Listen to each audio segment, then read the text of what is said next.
Olá, seja bem-vindo. Veja nesta edição. Projeto do MPT e da Organização Internacional do Trabalho formam segunda turma de um curso de culinária voltado para pessoas trans. O combate à exploração sexual da criança e do adolescente é reforçado no mês de maio. E um seminário em Brasília discutiu o trabalho escravo e as novas perspectivas para a erradicação. MPT participa de audiência no Senado sobre medidas de assistência e empregabilidade a refugiados venezuelanos. Tudo isso e muito mais a partir de agora. O Trabalho Legal é o programa do Ministério Público do Trabalho, em parceria com a Associação Nacional dos Procuradores do Trabalho. O Procurador-Geral do Trabalho e o diretor da OIT no Brasil participam da formatura da segunda turma de capacitação para pessoas trans em São Paulo. Sou formado em gastronomia, trabalhei muitos anos, trabalhei 19 anos num local só. E aí, quando eu tive a minha fase de transformação, eu fui mandado embora. E aí me sobrou só a esquina. A Thaís é apenas mais uma pessoa trans a sofrer preconceito e discriminação no mercado de trabalho.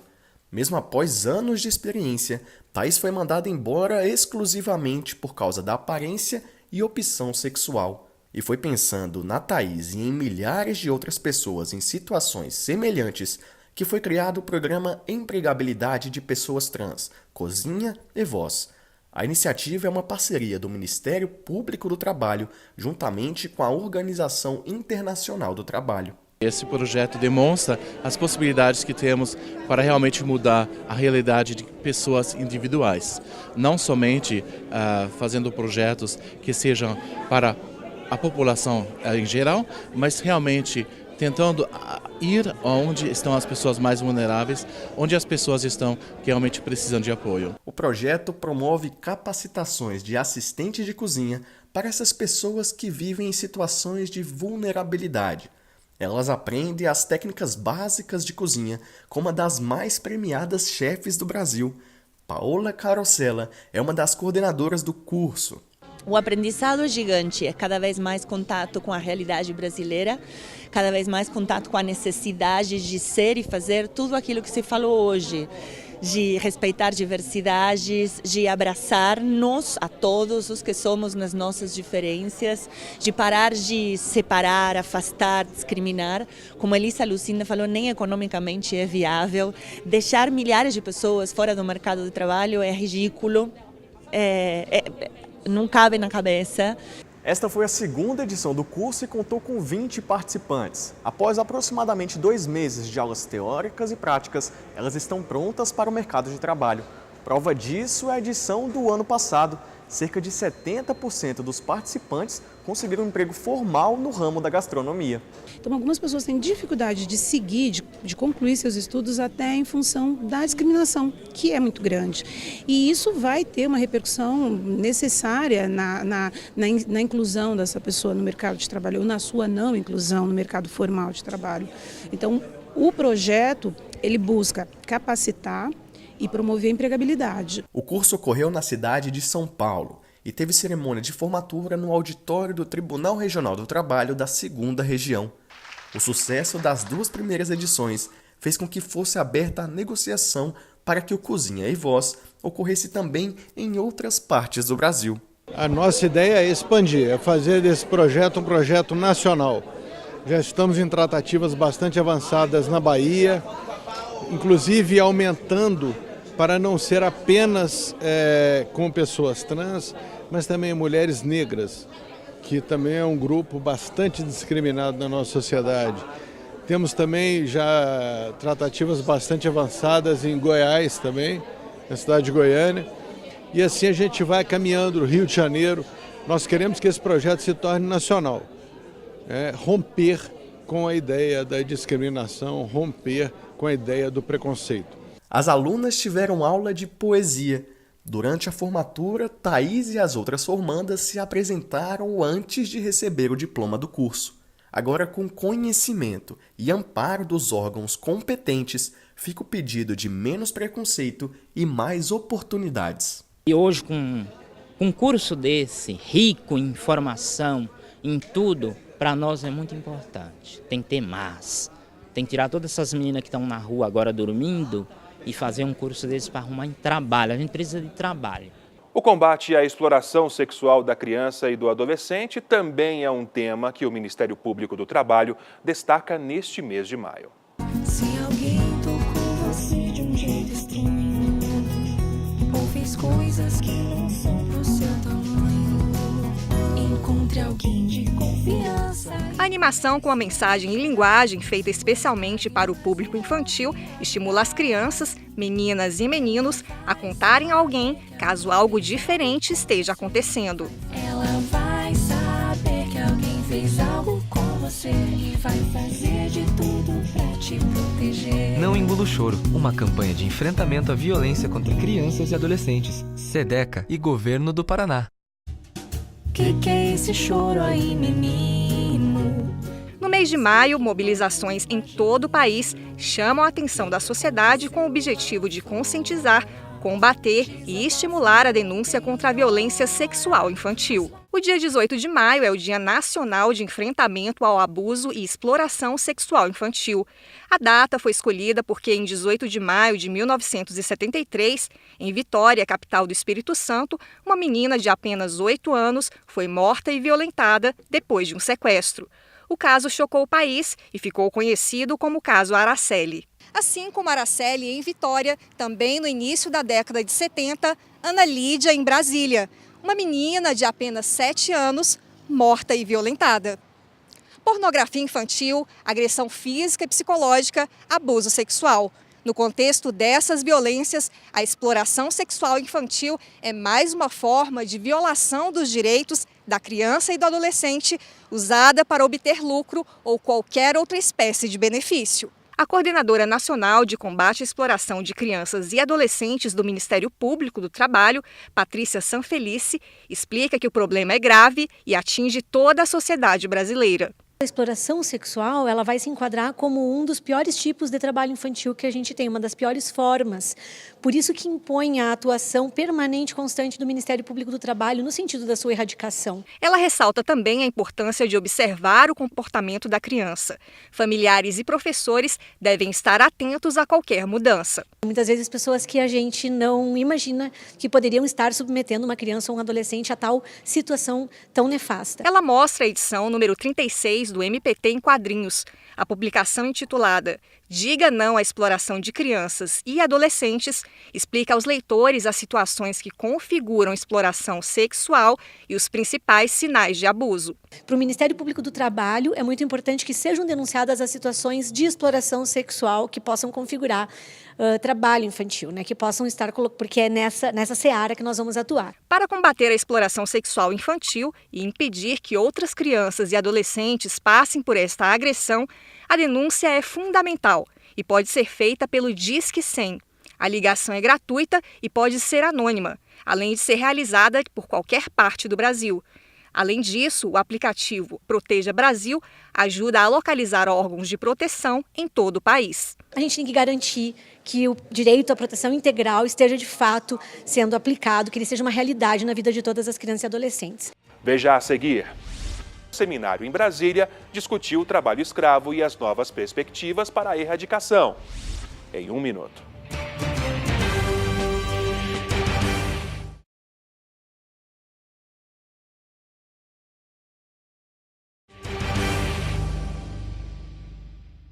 O MPT realizou um seminário que discutiu o trabalho escravo e as novas perspectivas para a erradicação dele. O tema do debate foi trabalho escravo, novas perspectivas para a erradicação. Foram discutidas questões como igualdade racial na atualidade e a situação dos imigrantes, grandes alvos do trabalho escravo. A coordenadora nacional de erradicação do trabalho escravo, Catarina Van Zuben, fala sobre o seminário. O objetivo desse evento hoje é trazer a reflexão do que foi realmente a abolição da escravidão. Se nesses 130 anos algo realmente mudou, que algo efetivo realmente ocorreu em favor de quem foi liberto. Porque o que se tem é que não houve uma política de Estado a respeito de inserção dos escravos libertos. O Brasil vivenciou séculos de escravização. Apesar da Lei Áurea, que completa 130 anos, o país ainda enfrenta atualmente o trabalho escravo, que coloca em situação degradante milhares de trabalhadores. A coordenadora da CONAET fala sobre a atuação do MPT para mudar esse cenário. A CONAET ela tem diversas ações pelo país inteiro voltada à erradicação do trabalho escravo. Nós participamos das forças-tarefas de resgate a esses trabalhadores, não só no campo, mas também nos grandes centros. Nós temos grupos de trabalho específicos a respeito de certas áreas mais problemáticas e nós temos uma preocupação muito grande a respeito da reinserção social do escravo liberto. Porque o que nós encontramos no dia a dia é pessoas que constante revitimização. São pessoas que às vezes são resgatadas mais de uma vez. E 130 anos depois, segundo o Observatório Digital de Combate ao Trabalho Escravo do MPT, o perfil dos trabalhadores escravizados que foram resgatados entre 2003 e 2017 é o seguinte: maioria parda ou que se declara mulata, possuem até o 5º ano incompleto ou são analfabetos, e quase 95% são do sexo masculino. O observatório também permite conhecer e monitorar os números de operações realizadas e de trabalhadores resgatados. Em vídeo, a Coordenadora Nacional de Promoção de Igualdade de Oportunidade e Eliminação da Discriminação no Trabalho, Valdirene Assis, destacou que a falta de assistência aos escravos, quando foram libertos, resultou numa exclusão social do negro, que ainda é notada nos dias de hoje. A liberdade e a igualdade, elas só existem quando a gente de fato confere às pessoas condições materiais para tanto, quando as pessoas estão de fato participando de forma ativa e efetiva da sociedade. Então, enxergamos claramente que há necessidade de ainda pensarmos em políticas públicas que façam a reparação, que pensem numa compensação por esse crime lesa humanidade vivido, pela população negra brasileira. O deputado da Assembleia Legislativa de São Paulo, Carlos Bezerra Júnior, foi um dos palestrantes do seminário. Ele é o autor da lei estadual que teve repercussão internacional, por punir com mais rigor os empregadores que fazem uso direto ou indireto de trabalho escravo ou em condições semelhantes. O grande elemento motivador da exploração do trabalho escravo é a ganância, é o lucro a qualquer custo. E quando você tem uma lei que impõe a cessação do lucro, ou seja, que faz com que os estabelecimentos que forem flagrados explorando o trabalho escravo diretamente ou indiretamente na sua cadeia produtiva tenham cessado o seu registro do ICMS e o negócio fechado, quando isso acontece, o fato é que você, ao cessar o lucro, você vai ao cerne da questão. O professor da Universidade Estadual de Campinas destaca que os migrantes também podem se tornar alvos do trabalho escravo. Ele afirma que a atualização da Lei de Imigração buscou dar proteção a eles e aos brasileiros que foram para outro país e se encontram nessa situação. Com isso, os imigrantes e os emigrantes, vítimas do trabalho escravo, ganharam mais liberdade para denunciar seus empregadores. Esse é um tema a ser combatido constantemente, A gente precisa ficar atento, porque há sempre uma sensação de que ele pode ter terminado e, na verdade, ele está muito mais próximo do que a gente imagina. A nova lei de imigração, ela tem essa preocupação de, em especial, permitir que aquele indivíduo, que aquela pessoa que esteja passando por uma situação de violação dos seus direitos trabalhistas, que podem reduzi-lo a uma condição análoga de escravo, a nova lei permite que ele leve essa questão às autoridades e não seja excluído do Brasil.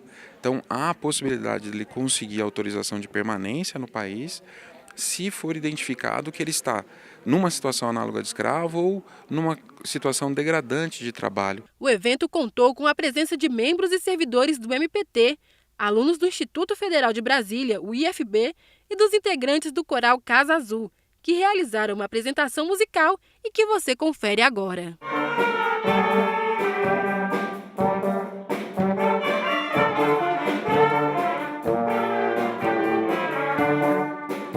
Além da realização do seminário organizado pelo MPT, A Coordenadoria de Erradicação do Trabalho Escravo, a CONAET, representada pelo subprocurador-geral do Trabalho, André Spies, participou de audiência pública da Comissão de Direitos Humanos no Senado, que debateu os 130 anos da abolição.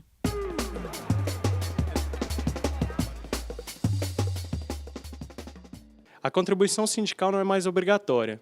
Se a Assembleia da minha categoria decidir contribuir, posso ter o valor descontado mesmo não sendo sindicalizado? Essa é uma questão muito importante.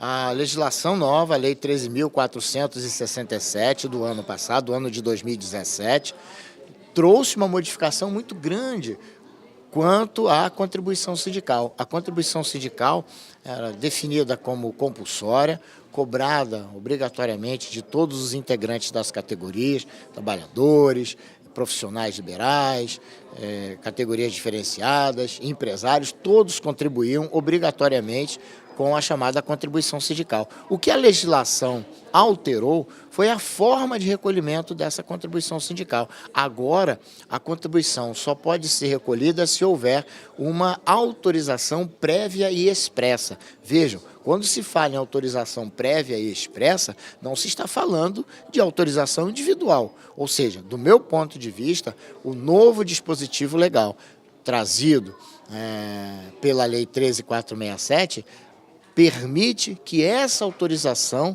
seja conseguida em uma Assembleia Geral. Ora, nada mais justo. Se o sindicato continua representando toda a categoria, e isso é verdade, até mesmo porque uma lei ordinária não poderia alterar a Constituição da República, é justo que toda a categoria contribua para que esse sindicato continue funcionando, continue defendendo a categoria, continue buscando mais e melhores condições de vida e de trabalho. Então, acredito que se uma Assembleia Geral daquela categoria for convocada para discutir sobre a contribuição sindical e, ao final, esta Assembleia decidir pela cobrança da contribuição sindical, os trabalhadores que pertencem àquela categoria devem contribuir sim, porque só isso vai fazer com que o sindicato seja fortalecido e continue atuando em benefício desta mesma categoria.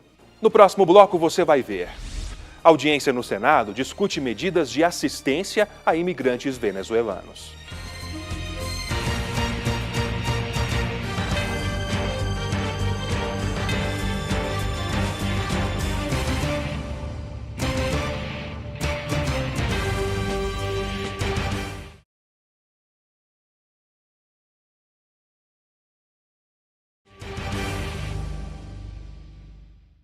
Com o aumento no fluxo migratório de venezuelanos para o Brasil, o MPT participou de audiência pública sobre o assunto.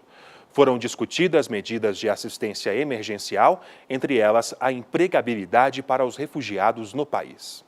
Os migrantes deverão ser acolhidos e os direitos trabalhistas deverão ser estendidos em igualdade de condições e a documentação para o trabalho é, sim, medida obrigatória para o governo brasileiro e deve ser realizada de imediato. A certeza de um salário, carteira de trabalho assinada e documentos pessoais. Pedirei carteira do trabalho, o CPF, identidade. Esse imigrante venezuelano está em Brasília há pouco mais de um mês, trabalhando como atendente neste restaurante da capital.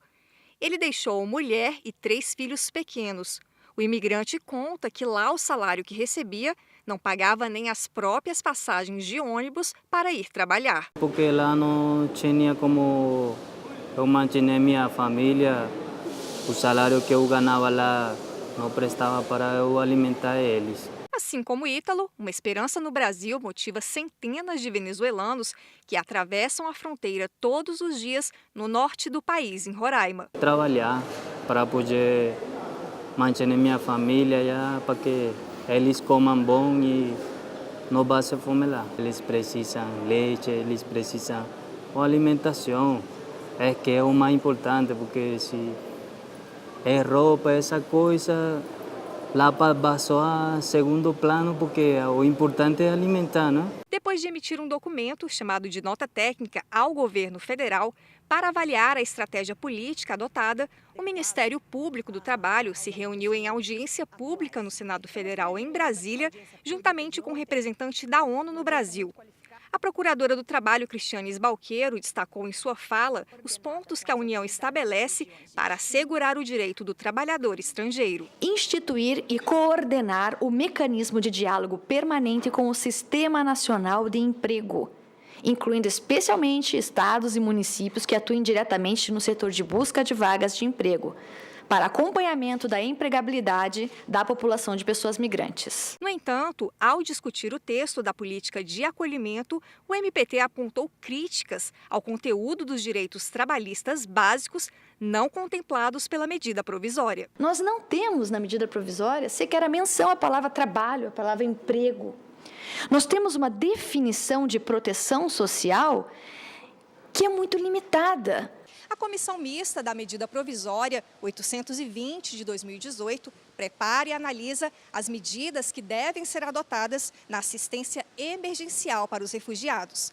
Ela foi criada para atender ao volume do fluxo migratório no Brasil, especialmente o da Venezuela, na fronteira norte do país. O MPT esclareceu que é fundamental entender os termos citados no texto da política migratória ao se expressar abrigamento e proteção social. Em primeiro lugar, é trabalho, renda e seguridade social.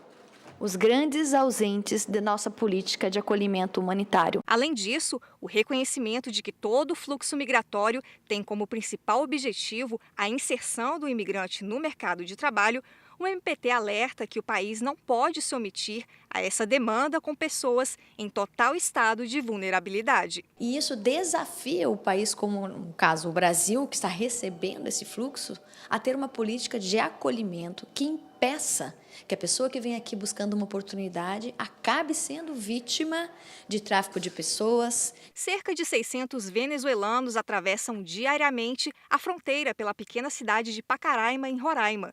A maioria deles não tem dinheiro nem para comer. Eles vêm de viagem longo, de toda parte de Venezuela. Ainda, segundo a procuradora do Trabalho, Cristiane Balqueiro, o que mais preocupa e chama a atenção do MPT é a falta de uma vertente efetiva de empregabilidade, principalmente uma estrutura adequada para prevenir condutas ilícitas, como o trabalho escravo, que pode vitimizar estrangeiros no país. O grande risco é a gente não conseguir equalizar o gap entre oferta e demanda. O grande risco é a gente permitir que sejam oferecidas possibilidades de trabalho por debaixo daquele mínimo que caracteriza o trabalho decente. O representante da ONU no Brasil declarou durante a audiência que o fluxo migratório é uma questão de crise humanitária. Ele defendeu que o trabalho e a livre circulação de pessoas por meio da integração social favorece o desenvolvimento. A população migrante faz enormes contribuições tanto para os países de destino quanto para os países de origem. Muitas vezes impulsionam a atividade econômica e ajudam a preencher lacunas existentes na força de trabalho local. Destacou ainda as medidas imediatas a serem adotadas para acolher o cidadão venezuelano, para as quais a ONU reforça e apoia o esforço governamental. Especialmente no acolhimento, no registro de pessoas e documentação e gestão de abrigos, no acesso a direitos, no encaminhamento aos serviços públicos de saúde e de assistência social. E na Semana do Dia do Trabalhador, marcada por muitas manifestações na Venezuela, o presidente Nicolás Maduro anunciou o aumento do salário mínimo em 95%. Seria motivo de comemoração se fosse em outro país. Mas, com a hiperinflação na casa de 2.000% ao ano, que fez o papel moeda flutuar no país, o valor anunciado por Maduro, uma cifra de mais de 2,5 milhões de bolívares, não permite ao trabalhador venezuelano comprar sequer 1 quilo de carne. Longe do fim, a situação econômica do país vizinho prejudicará ainda mais a massa populacional que sofre todos os prejuízos da montanha-russa de abalos econômicos e políticos. O MPT reforça seu posicionamento para enfrentar a demanda do volume de venezuelanos que entram no país. Nós temos uma demanda muito maior do que essa. Então é preciso que seja aparelhado o Estado, tanto em nível federal, as estruturas federais que atuam lá, eu cito a Inspeção do Trabalho, quanto no nível do próprio Estado, que em articulação com o município de Boa Vista gerenciam o Cine. Nós temos o Cine, nós temos o Sistema S, que poderia dar cursos de capacitação, aproveitando essas pessoas que estão ali disponíveis para o trabalho. Nós temos várias ONGs, nós temos universidades, nós temos um campo muito propício ao desenvolvimento de alguma iniciativa local, a par das iniciativas de mobilidade que também têm sido discutidas, né, que chamam mais atenção, que são o encaminhamento de venezuelanos de Roraima para outras unidades da Federação Brasileira. Por aqui, além da saudade, fica a esperança por dias melhores. Eu espero que a coisa lá melhore, só isso, que a coisa lá melhore para eu voltar com minha família.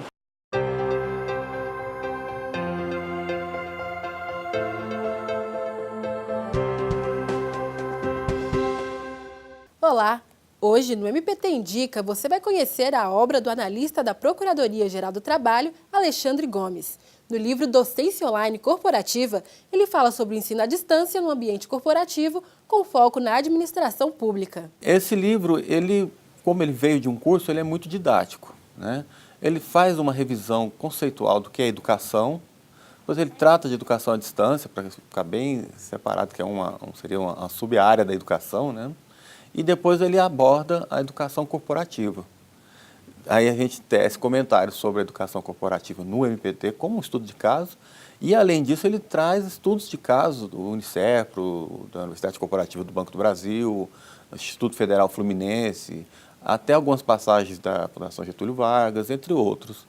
Então ele é bem abrangente para que as pessoas possam ter a sua própria concepção do que é essa docência online corporativa nos ambientes das empresas. Alexandre Gomes é professor, blogueiro, coach, desenhista industrial, analista de informática e especialista em educação à distância. Essa ideia da obra veio com os cursos que a gente vem produzindo no Ministério Público Federal, aqui na Procuradoria-Geral do Trabalho, que foram cursos bem conceituados, tiveram boa aceitação, teve bons resultados, né, atingiram os objetivos na docência corporativa, formação de professores de curso à distância, né? E eu resolvi fazer, sei lá, trazer um pouco dessa experiência para que possa ser disseminado até para outros órgãos. O analista da PGT informa que o assunto ainda é novo, mas que precisa ser debatido, e aponta qual o público-alvo do livro. A gente imagina que o público-alvo seja servidores que vão atuar na docência online, né? Mas serve também para os tomadores de decisão, coordenadores, pessoas que precisam entender também como é que funciona, porque é um conhecimento novo. Vale lembrar que essa obra também está disponível na rede de bibliotecas do MPT. Até o próximo MPT Indica!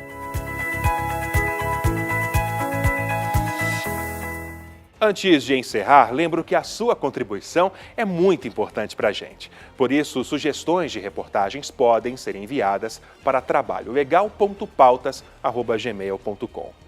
Outras ações do Ministério Público do Trabalho você encontra em www.mpt.mp.br e também em nossas redes sociais. Obrigado pela companhia e até semana que vem.